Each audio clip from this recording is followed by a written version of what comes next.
Downstairs? Pete? Wanna go downstairs?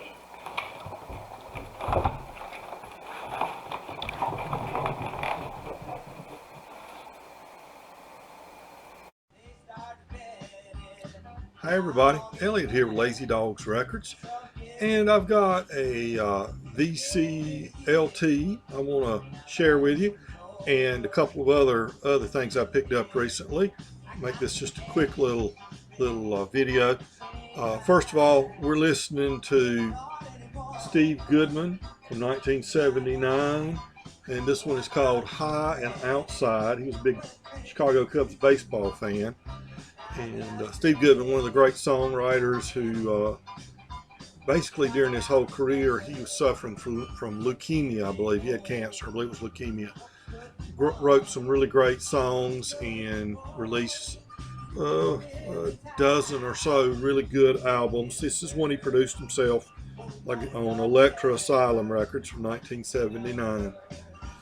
And so that's what we're listening to now. I had shown a CD from the Drive-By Truckers and commented that I wished I had it on vinyl, and guess what? I got a VCLT, Vinyl Community Love Train, right? Yep, VCLT from my friend Randy, Randall Weaver is his formal name on the VC, but Randy, he said, you know, I've got a vinyl copy of that I'll be glad to send to you. And he sure did. What a generous gift from Randy, and I do appreciate it so much. Drive-By Truckers from 2001, I believe. Southern rock opera. Second or third generation Southern rock. This is in tradition of the rock operas that the Who did, folks like that, telling the story of the South using Leonard Skinner as and some of the other icons of the South as the means of conveying this story. Great album. I won't talk too much about it because I did on an earlier video, but they've got a new album out last week. The Unraveling, I believe it's called. I really look forward to hearing that. Steve Carlson did that on Sunday, I believe, talked about it. And as Steve said, these guys are always pissed off. But makes for some great music. Okay, and also I wanted to shout out going towards Todd at Midwest Waves. Todd's got a new site, and when he only had a handful of subscribers, he did a contest to try to build up his subscribers, and it did build them up somewhat. And if you don't know about Midwest Waves, Todd at Midwest Waves, please check his site out. He's traveling to different record stores and interviewing the owners and things like that. And he did a really good one just a couple of days ago from one in, I believe it was Evansville, Indiana, telling the story of how their station or their store worked and how they coordinated it with social media and things like that. That was really good. But I won his contest, and he sent me this wonderful album, this jazz album from Johnny Griffin and Eddie Lockjaw Davis, live from a club in, I believe it's Seattle, Washington, the Penthouse Club. The local radio station, jazz station, would record once a week, would record an artist playing there, and that's exactly what this is. Excellent. And I don't know how you say this. I don't know, but this is a really, really good album. I think it was a record store day offering maybe a year or two ago.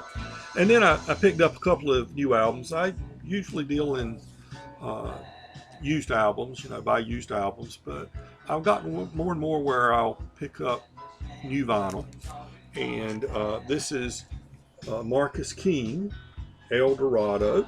And Marcus King has done, I think, 4 maybe Marcus King band albums, and this is his solo album. He's on Fantasy Records, a revitalized label that Creedence Clearwater Revival used to be on. Marcus is from Greenville, South Carolina, and he is a young man that is just doing great things musically.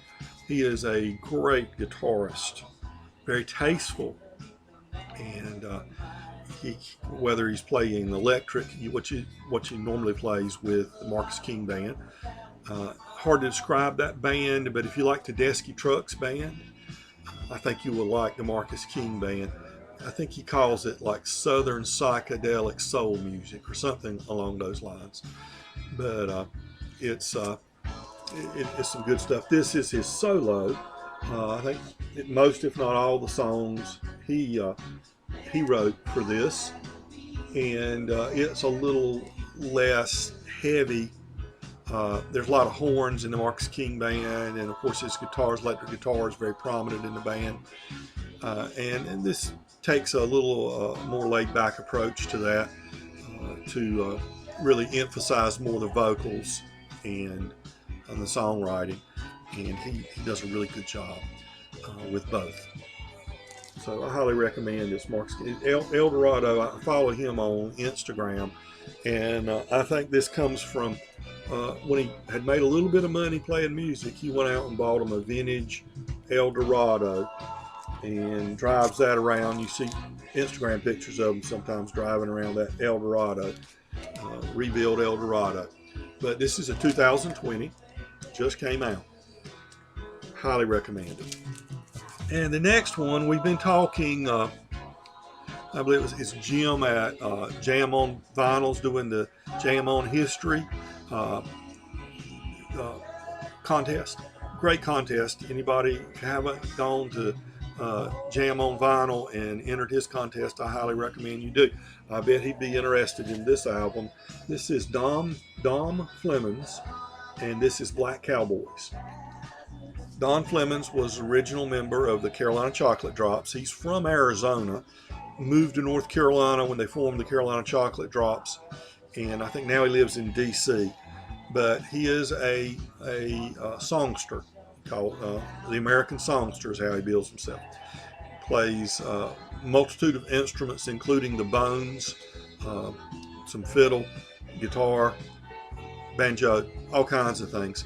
And he does a lot of music from days gone by, and gives it his own slant sometimes. Now, this particular album is African American Legacy recordings from the Smithsonian Folkways Recordings. This is in coordination with the National Museum of African American History and Culture.